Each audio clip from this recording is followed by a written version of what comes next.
das ist mehr als ein Vertellen, die auch mit der Hanse verbunden waren kann. Die sich 1284 in Hameln tot Rogenhemschall. Ein junger Kerl gibt sich als Rottenfänger ut. Er verspricht, dass er für gut Geld die Stadt frei von Rotten und Müs kriegen kann. Hameln ward in die Tit Astol von Rotten plogt. Die Stadt wird sich nicht erholpen und lässt sich ob den jungen Frömmen gern in. Die Rottenfänger trägt sin Pieprut und spielt ein Töverlied.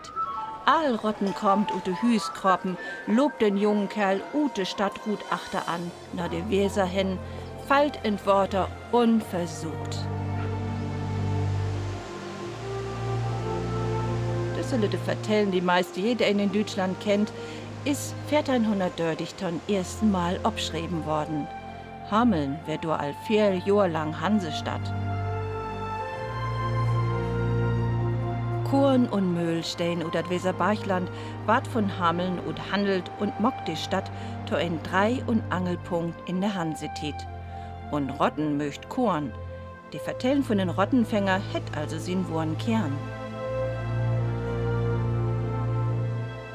As Wurn im Schlag steh an der Weser, ward der Hansestadt Hameln riek.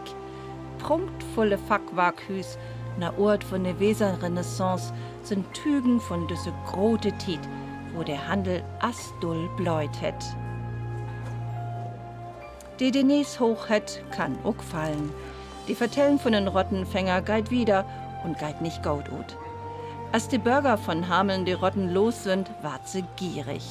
Sie will den jungen Kerl sin Lohn nicht geben.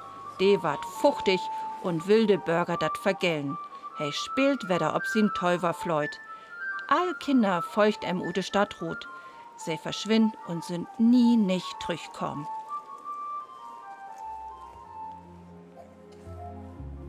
Kickt, dat is ein Wurf vertellen.